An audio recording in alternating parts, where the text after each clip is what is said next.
Hansen here from NFL Red Zone. I hope you're checking out 1 hour of 5-Yard Rush, one of the best podcasts on NFL football in the UK.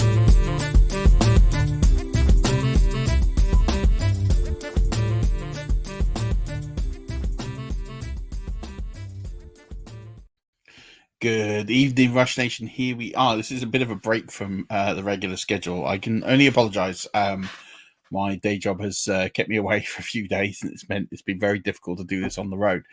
So I'm going to do 2 pods back to back. Effectively, there will be a slight break because I can break the shows up for other distribution purposes and content purposes, etc. So, but I'm essentially going to go back to back. So I'm going to do the Fantasy Bible Week 6 Part 1.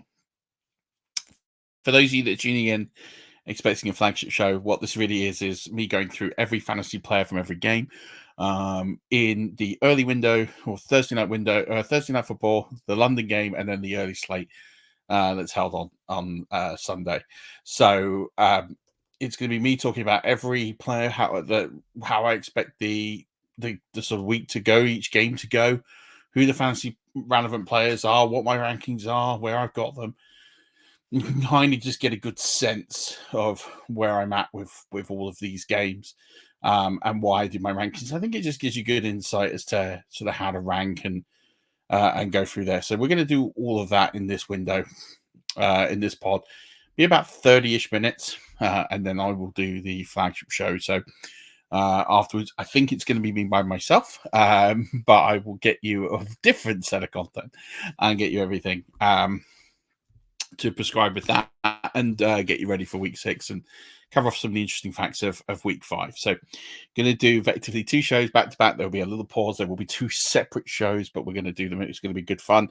Any questions, feel free to pop them in and I'll try and pick them up as I can. If there are any sort of start sit related questions, trade questions, keep them for the flagship show. If there's any questions about my sort of rankings or thoughts for the week, then keep it maybe to this show and we'll go from here. So just before we do that, I'm just going to go ahead and just pull up my screen. I'll make sure I've got the right one. I bet you I don't. I don't think I did. I've got 2 tabs basically that are the same thing. That's fine. So these are my rankings as they stand right now, always subject to change. As with anything ranked, anytime there's news. We're going to start with QBs. I'm going to keep flipping them through and cover most of the main positions tonight. And then there'll be some left over for tomorrow. So tomorrow I will put a second pod out for part 2, which will be the late window, and then also the Sunday night football game and the Monday night football game. So let's get straight into this. Let's get straight into it. We've got tonight's game, which is the Seahawks at 49ers. 49ers favored by 3.5. The over-under total set at 49, which is a really interesting line. I'm trying to sit here and trying to break out, is that a good line? Is that not? Is that how I think the game's going to go? I think it's probably about right. Like Vegas don't really make many mistakes. Don't need me to say that I'm right or wrong, but in my view, it's probably not far off what I would suggest. If not, I probably think it's probably slightly over. The 49ers are a little bit of a mess. They're trying to sort of regroup and get together and think about their offense, and they've had bits pieces missing. Christian McCaffrey, then Debo, Ayuk held out. Wasn't really in great shape to start the season. Then Juwan Jennings went off, and now he kind of goes back into peripheral. And George Kittle, as per usual, is banged up. They've had injuries on the offensive line. They had injuries in the defense. The cornerbacks. It's kind of been like a rotating. I don't think like Kyle Shanahan's been able to put out the team kind of considered as his best at any point this season. And you got the 49ers who have been remarkably consistent, yet just somehow keep making mistakes. And Geno's played well. They've got an embarrassment of riches at wide receiver, and they just haven't really found the best way to bring in JSN and bring his workload up to probably what it should be for his talent. Kenneth Walker's done a lot of the heavy lifting in this offense, and he missed some time. Zach Charbonnet looked good. They haven't really found a good balance between that way as well. They've kind of all gone back to all Walker all the time. So Steve says it best here. Hey, Steve. Hey, champ. The defenses do kind of suck. I think the thing with the Seahawks is they've got a lot of transitional players, so you can see the potential going forward. the 49ers have got some players coming back, and that's going to help. And I think on the back end, the way that they match up in this game on the back end, I really see the 49ers being able to put the squeeze on JSN. I think JSN's got a really bad matchup this week against Lamar, and then you've got Charles Ward is starting to get going again, and then I think you've got really for me, it's all going to be if the Seahawks are going to win this game, DK Metcalf is going to have the game, not of his career, but he's going to have a very, very big game. And I actually think if they can contain DK and you've got Fred Warner managing with the nose tackles to be able to put a bit of extra pressure and just limit Kenneth Walker, and I see the 49ers winning this quite comfortably.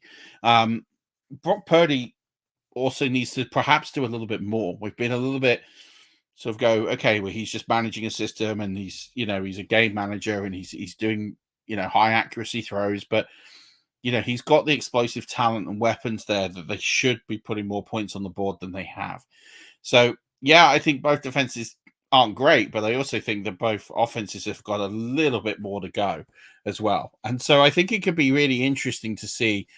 My take on it is I think the 49ers will get up in the third quarter and then they'll see the game out. That's kind of how I view this game going.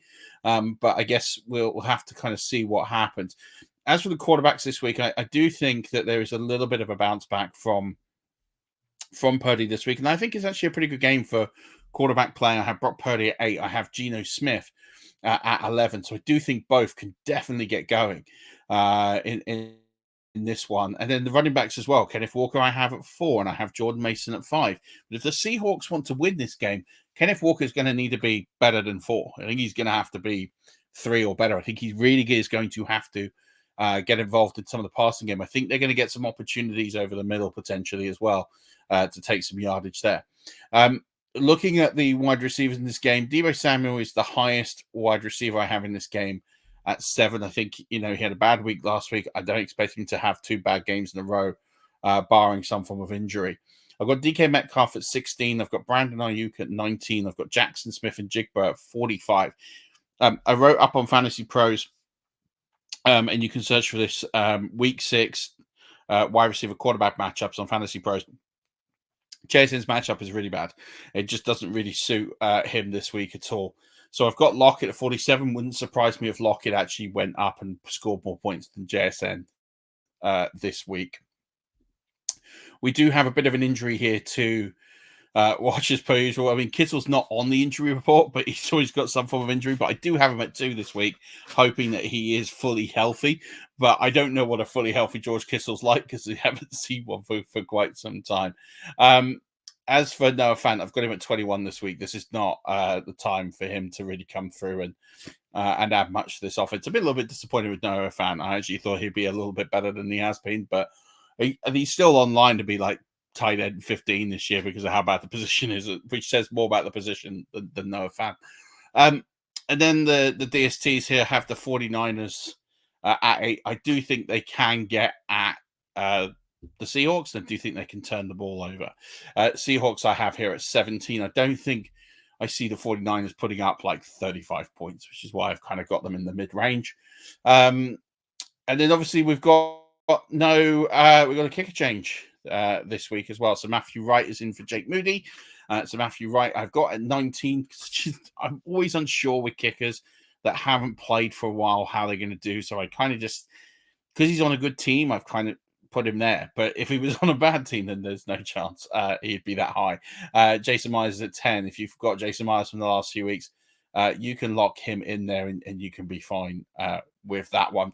Moving over to the London game, I'm really looking forward to attending this one. I'll be there in person. And if you are joining, if you're going to the game, then hit me up on socials. Let's see if we can meet up. It should be a really good one. So it's the Bears versus the Jaguars. Bears are only favored by 1.5 points, which isn't a lot. And I know the Jags record in London is pretty stellar, and I'll get into why I'm a bit down on the Jags, but outside of their record. The over-under is only 44.5, which I don't buy that. Like, we just watched the Jags put up a load of points last week. The Jags are the worst defensive football right now. They've given up third most amount of points, the most amount of passing yards. I don't see a world in which they don't give up 24 points in this game. So if you've got the Bears scoring a minimum of 24 points and you've only got them winning by 1.5, then the over is going to be over 44.5 points. So I'd smash the over all day long on this game. The Jags. So what the Jags normally do, they play 2 games in a row. They tend to actually come over to London quite quickly, quite early in the week. Typically, they tend to come over on Tuesday or sometimes Wednesday, and they get acclimatized, and that's their schedule. And they're very used to playing in London, and they play a lot of games here. Most of the team don't have the issues that some of the other teams have when they come over. But because of Hurricane Milton, they're not getting here until, I think, mid-afternoon Friday. So mid-afternoon tomorrow. So they're going to get here on Friday, and then they got to get settled, and they're going to have 2 nights here, but only 1 full day here. So they really might get a semi-practice on Friday, but it'll be one in front of cameras, and it won't be a full practice, given that they've traveled all day really to get there. And then you've got to get them acclimatized, and then they're not really going to practice on Saturday. So a bit, because it's so out of their routine and out of what they're used to doing, I think it's going to throw them. And I think they're actually going to come into this really undercooked. I remember going to a London game in 2019, and the Tampa Bay Buccaneers did this, right? So they flew in around about late morning on the Friday. They got to practice. I went to practice, and it wasn't a great practice. And then the players looked tired. I spoke to a few of the players, and they didn't, they just got in, come straight to practice, and then chilled on Saturday, and then they had the game, and they were abysmal. They were really bad. James Winston threw 5 interceptions. He turned the ball over 5 times, 4 interceptions, turned the ball over 5 times. And the Carolina Panthers just absolutely dominated them in every phase of the game. It was just a really poor performance, and that's because they hadn't acclimatized. And I think the Jags will acclimatize a little bit better, but I don't think they're going to be fully cooked, and I think that's a concern for me. So I think they could be quite slow out the gates, and this Bears offense is starting to get going, and I think with that, I'm starting to be more inclined that the Bears are going to win this by more than 1.5. And there's a really good matchup. DJ Moore in particular is a really good matchup this week against Montero Brown. And I really fancy the Bears to get quite aggressive here. DeAndre Swift is running the ball better. They've got a great goal line back in Roschon Johnson. The Bears, they are starting to get better and better. Caleb Williams looks a bit more comfortable in that system. I'm questionable of Shane Waldron's play calling at times in his schematics, but on the whole, they are looking a bit of a better outfit. Whereas Jaguars nearly, threw away that lead. They're giving up a lot of passing yards. This is an attack you can get very aerial on very quickly. I don't see this being as close as 1.5 games. And I've been wrong plenty of times in my life, but I don't see it personally this weekend. So where I have everyone this week, and especially with the Bears defense has been sneakily one of the best defenses in the NFL. So I think if you're feeling, I wouldn't be starting Trevor Lawrence this week. Let's put it this way. I've got Caleb Williams at 12. I think because the matchup is that good, I've got Caleb Williams at 12. I've got Trevor Lawrence at 19 against this Bears defense. I just don't really love it this week, even though they have started to get a bit better.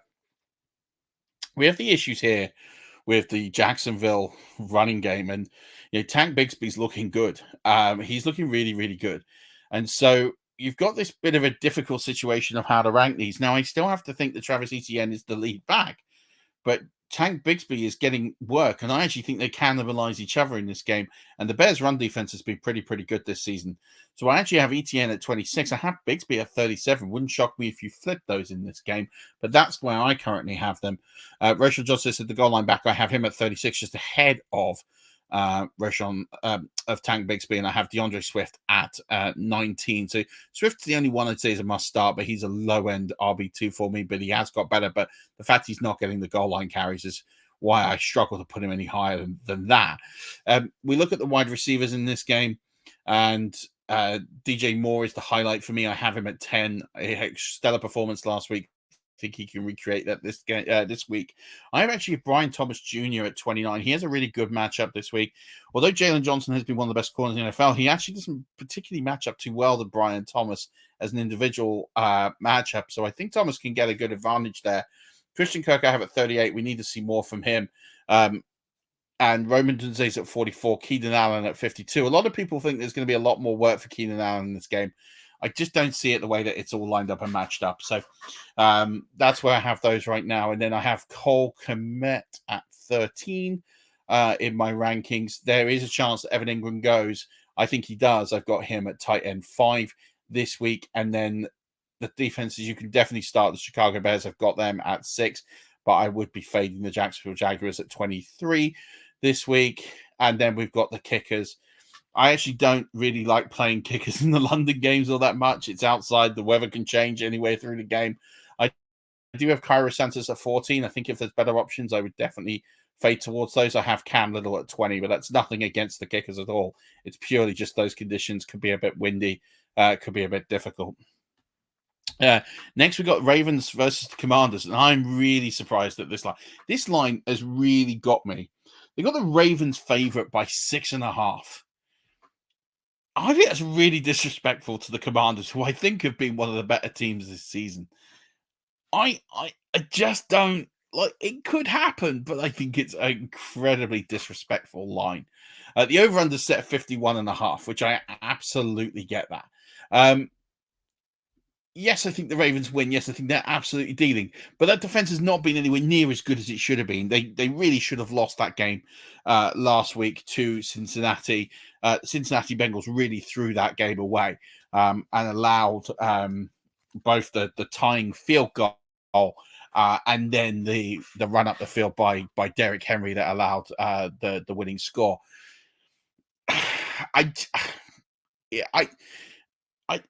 Because of how good Jaden Daniels has been, how good this offense has been, Brian Robinson Jr., if he's fully healthy, will be really good in this game. I think you can run on the Ravens. They've got a really nice balance between pass and rush.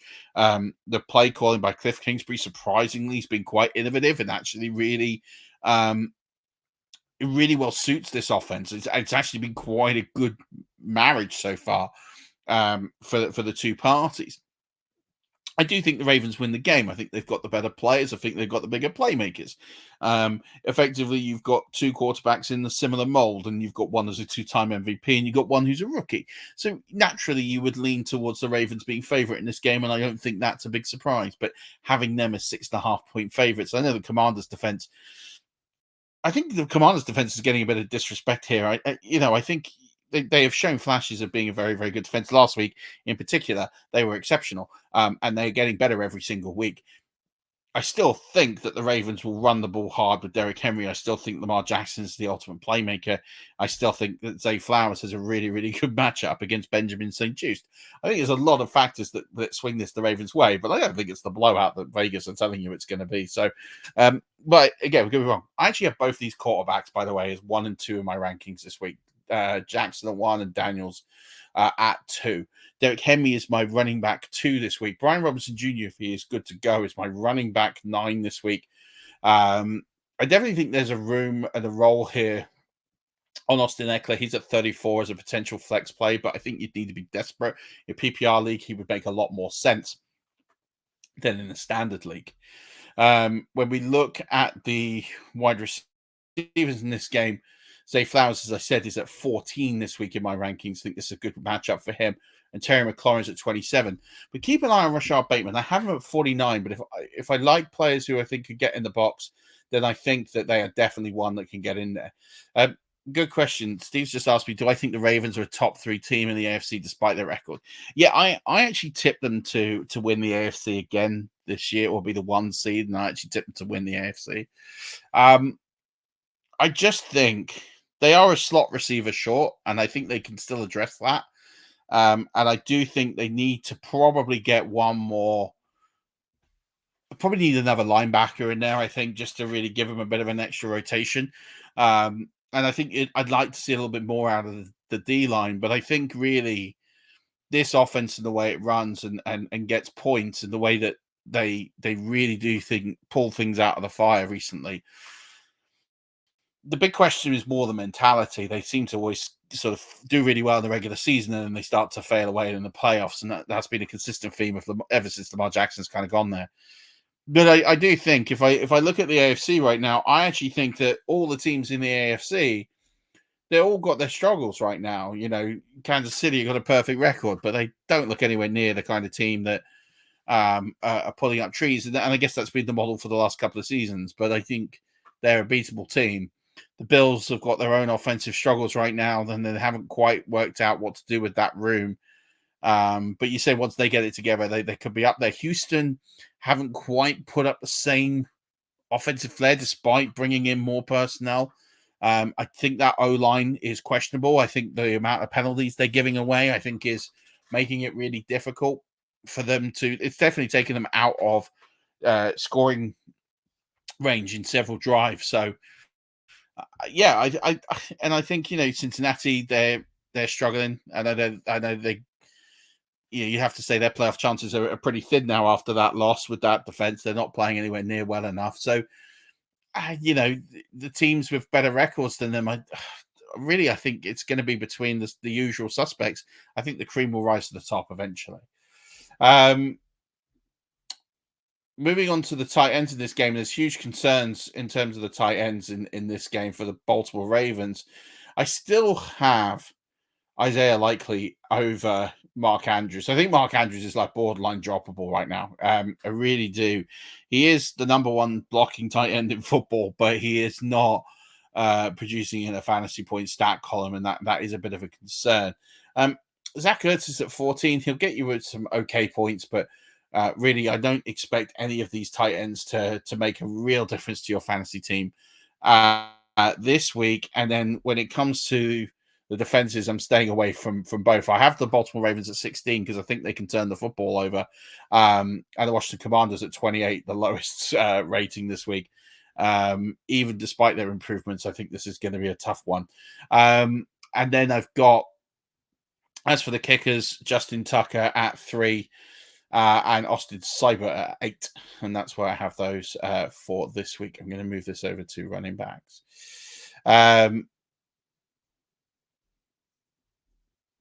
There we go. Right. Right. Packers, Cardinals. Packers favored by 5. Over under 47. I think that is my sentiment of this. I think the Cardinals are one of those teams that they are sneaky. We saw this last week against the 49ers. They pulled off a huge come from behind victory.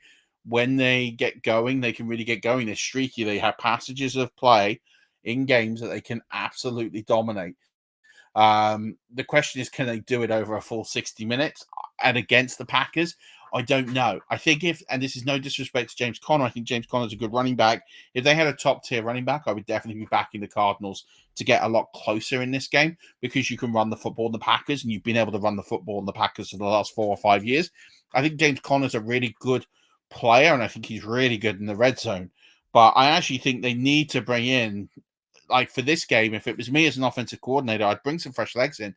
I'd either have a look at Trey Benson or look at Emery DeMarcado and say, right, okay, look, you guys, so I need you to carry the rock a bit more between the 20 because we can get some joy in extending plays and extending drives on the Packers. And I know Kyler Murray will have a decent day on the ground here. I've got no doubt he'll get a 30-yard, 40-yard gain in this game.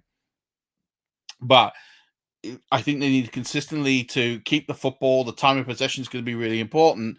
If the Cardinals have any way of trying to win this game, they're going to have to run the ball really well, and they're going to have to maintain the time of possession.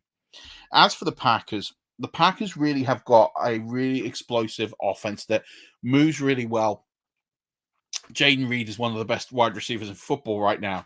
And I know there was the issues with Romeo Doubs, and he was suspended for skipping practice, and Dontavian Wicks didn't really go off last week, and Christian Watson's a kind of maybe in this game. But I really believe that the Packers will keep this simple.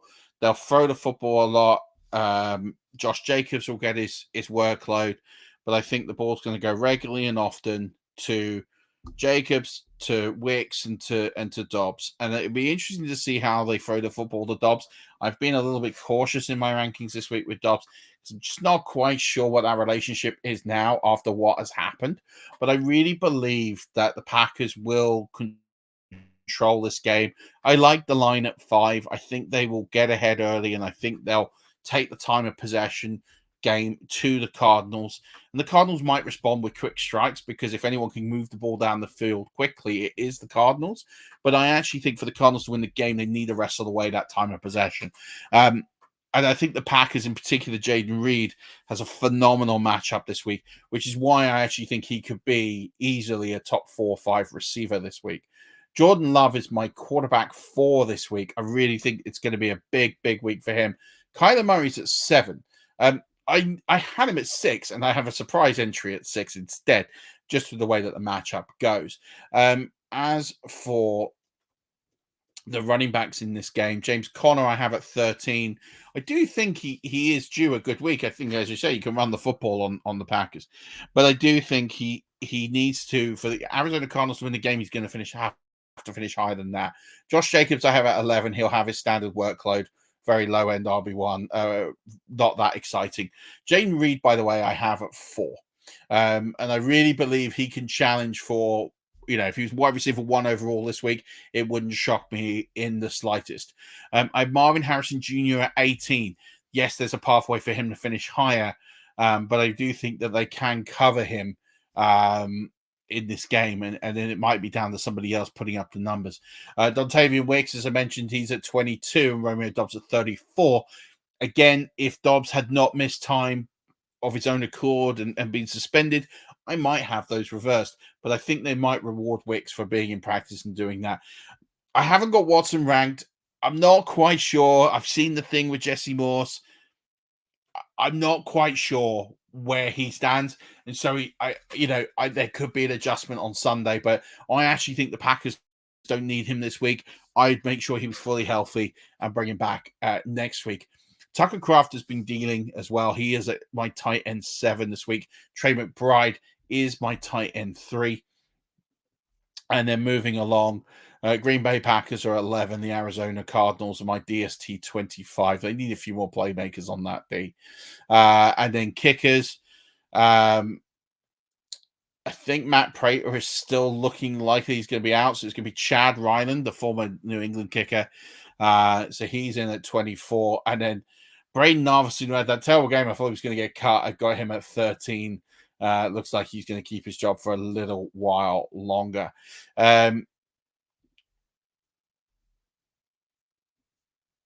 Right. Patriots and Texans. I'm just checking how we're doing here for time. We're good for time. Yeah. Patriots, Texans. No, screen froze. Apologies. Yeah, Patriots, Texans. This is going to be a very, very interesting game. The Texans favored by 6.5. The over/under set at 38. Drake May's first game, so kind of all bets are off of what we know with regards to the Patriots in this one. Obviously, you'd expect the Texans to win this comfortably. As I've said, they're not fully clicking on offense, but they are putting up a good amount of points. With the over/under set at 38, you're expecting this to be 20. Well, you're looking at this being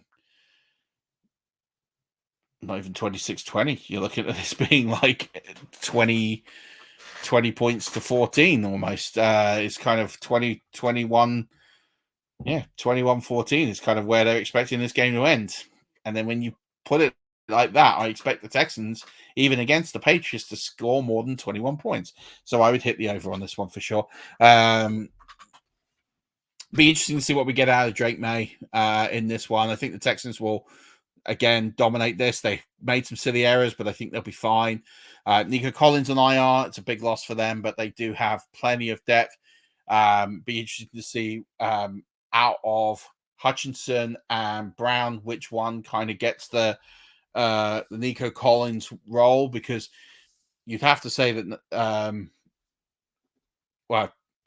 it looks like Hutchinson's going to get that role. Sorry, I mean, Noah Brown moved on, but Noah Brown did really well in that role last year.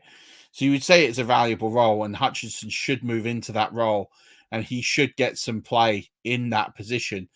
So he's a sneaky add. If he should be on most people's waivers, I would definitely be adding him. I'm not necessarily advocating starting him this week. Let's see what happens. I'd rather him go off, but he's on my bench, than be on waivers and have to spend a lot of money on him next year. I actually have CJ Stroud at 14. I do think he'll be slightly contained in this one. So I do have him at 14. Still a start option if you've got him. Don't need to panic about getting somebody else in, but I'd just be a little bit concerned about the ceiling this week. I especially think that if the Patriots offense doesn't take it off with Drake May, then I absolutely think that they could just run the football out and see what happens. I have Drake May at 28, and it's nothing against Drake May. I actually really like him as a quarterback, and I think he'll be fine in the future. But I think all bets are off. That offensive line is really poor, and there's a serious concern there about them being able to move the football consistently downfield. When we look at the running backs in this game, I have Ramondre Stevenson as the leading running back in this game. Now, I predicate that by saying that I haven't got Joe Mixon ranked. It's trending more towards that he will play. I need to see that he logs a practice or two before I put that in. So I haven't got him in my rankings. If he appears to practice, then Joe Mixon will be a top 18 running back this week. Depending on the type of practice and depending on how I think he goes, I think he's going to be in there. So at the moment, he's at the bottom of my rankings for full transparency. So I have Ramondre Stevenson at 27, have Dario Gumbawale at 32 and Antonio Gibson at 39. But that Texans situation could completely change if Mixon is ready to go. And I think they might need him this week. And it's a good week for him to come back and get some carries. Moving on to the wide receivers in this game, Stephon Diggs is my leading receiver. I have him at wide receiver 9. Tank Dell I have at 28. Not the best matchup for him, but I think with the volume will increase this week, I think he'll be absolutely fine. I currently have Xavier Hutchinson at 68. I'm really cautious on him. He could be anywhere on the map. He could be anywhere from wide receiver 20 to wide receiver 70. And he really could be anywhere in that realm. So I'm very cautious on him. Other rankers will have him significantly higher. I will see what happens over the course of the practices and then over the course of this week. But I will be very conservative on him because I'd rather tell people that this is what I think is going to happen and believe it than just peddle something for clicks. That's kind of where I am. The tight ends I wouldn't start in this game. Dalton Schultz is at 16. Hunter Henry at 20. You can fade both of those options this week.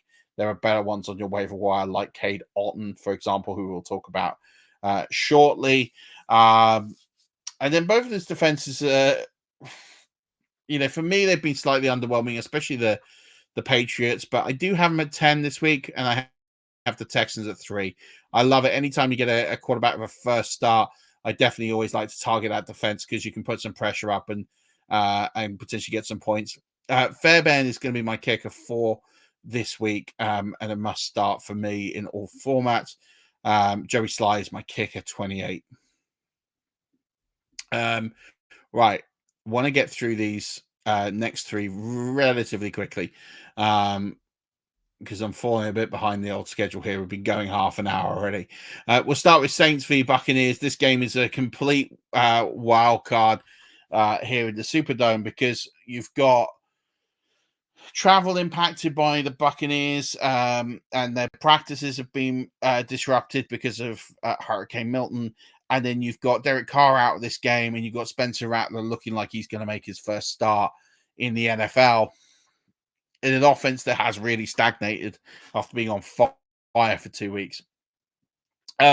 These teams hate each other, and so Vegas has this game set as the Buccaneers being favorites by 3 and the over-under set at 41, and I think both are absolutely hogwash. I think the Buccaneers will win this by more than 3, and I think the over will be smashed. I just don't see a pathway that Spencer Rattler is going to be that much of a drop-off to Derek Carr, but the one thing he will do is turn the football over. So I think he will turn the football over, and I think he'll turn it over a couple of times. These Buccaneers know how to get the football. They know how to make interceptions and fumbles, and they know how to get short field. So I absolutely expect the Buccaneers to smash the points total here. And, again, with the points total being plus or minus 3 and 41, you're expecting one team to put up 22 points, like a 22-19 game. That's what the Vegas line's telling you. It'll be a bit wider than that. I think you'll see points scored. I don't think it's going to be like a classic, but I do think the over will be smashed. I think the Buccaneers will win this by probably closer to 7 than they will by 3. Baker Mayfield, my quarterback 10 this week. Spencer Rattler, my QB 27 this week. Alvin Kamara is questionable, but he's my QB 3 this week. Again, I don't think you get hundreds of rushing yards here, but because it's very hard to run the ball on Tampa, but I do think you will get some PPR points in here. And PPR, he's a definite candidate to finish the 1 overall. The Buccaneers running back tandem is really confusing right now, and they dilute each other. Basically, Bucky Irving looks like he's the goal line back and getting a good amount of mid-sized work. Rashad White broke a big run last week. They're 23-24 in my rankings. Rashad White is currently questionable, but I think they cannibalize each other, but they could also go with a hot hand approach, and one could definitely usurp and climb up the ranks that way. Chris Godwin is my wide receiver 5, who'll get solid volume all the way throughout here. I then have Mike Evans at 21. He's being played by Marshawn Lattimore, and those two desperately hate each other. So that matchup is a tough matchup. Marshawn Lattimore's one of the best corners in the game. And then you have the fact that both of those players have been ejected for covering the other in the past history of this game. So I am at 21 because it could be a nothing game for Evans, or he could usurp all the way and be the wide receiver 1 this week. Both outcomes, very possible. I kind of split the difference and went 21 this week. Rashid Shaheed is my wide receiver 23 this week. I have Chris Olave all the way down at 42. I'm just not convinced that all this chat about it's such an unnecessary comment from Spencer Rattler. Oh, every time I'm on the field with him, I'm going to target him the football. That says to me that they're going to either try and force it, or that's just a load of rubbish. If you try and force it, well, you've just told the Buccaneers what you're going to do, or you're trying to fake them out, and it's going to be found out very quickly. Either way, I'm not buying it. I don't think they throw him the football that much, so I don't think it's a great week for them. And for Olave, I think it'll be a real struggle week. I think it'll be short distance stuff. I think you might see some Juwan Johnson, or you might see some Taysom Hill if he can go. I'm not sure if he can with fractured ribs. We'll have to wait and see on that one. So where I'm at the moment is K. Dalton's the tight end for the Buccaneers, and he'll be 10th overall. I kind of don't know what I'm doing with these New Orleans tight ends. You can definitely get points here against the Buccaneers over the middle. So Taysom Hill's at 27, but he could easily climb higher in my rankings. And then depending on where he is depending on what happens with Juwan Johnson. So who I have at 30 right now. But one of them will go up significantly once I know what the full designation is when we get to Saturday. Tampa Bay Buccaneers, I think they'll turn over the football a few times in this game. I have them as DST 5. I have the Saints lower than that. I have them at 20. I don't see them getting many turnovers this week. And then Chase McLaughlin is at 5 indoors. He's been absolutely booming in this year. And then we have Blake Groupie is at 18 this week. I just think they might struggle a little bit, but they'll still be decent. But I don't think they're going to be as bad as maybe the Vegas think they are. Then we got the Eagles and the Browns. This is the biggest line I think I've seen the season. The Eagles favored by 9.5 points, over and under set at 42.5. They're completely out on the Browns as an offense. And to be fair, they've got a really good point here. I'm not sure they're going to win by 9.5, but I think the 42.5 is pretty good. The Eagles off a bye. They're going to be fresh. They've got AJ Brown back. It looks like they're going to have Devonta Smith back. It looks like they're going to have all their weapons back, and the Browns are in absolute disarray. They're really now should they cut Deshaun Watson and move on situation. And there's people in Cleveland that are saying that Jameis is the answer, which believe me, he's not the answer, but I can see why people would want him over Deshaun Watson. I think it's actually the point for fantasy football. I think that would be a good thing. I think the Eagles take control of this. I think they dominate every phase of the game. And I think Kevin Stefanski's in a bit of trouble here, because it's not the fact that he necessarily wanted Deshaun Watson, is the fact that his strengths and the reason why he's been coach of the year, every facet of the ball's been bad. And you can say one thing, that the offense is bad, but the defense has been bad. Myles Garrett hasn't been anywhere near what he has been. It looks like that locker room of players has quit. And that's a significant concern. So I'm a little bit worried about that for the Browns. And I'm starting to worry about Kevin Stefanski going forward. I don't think he deserves to lose his job, but that is a significant concern here. Let's get into the players of this game. Jalen Hurts, quarterback 3. Deshaun Watson, quarterback 22. We move over to Saquon Barkley. He is my quarterback 1 this week. I think they're going to have plenty of time of possession, and I think they're going to have plenty of opportunity to run the football this week.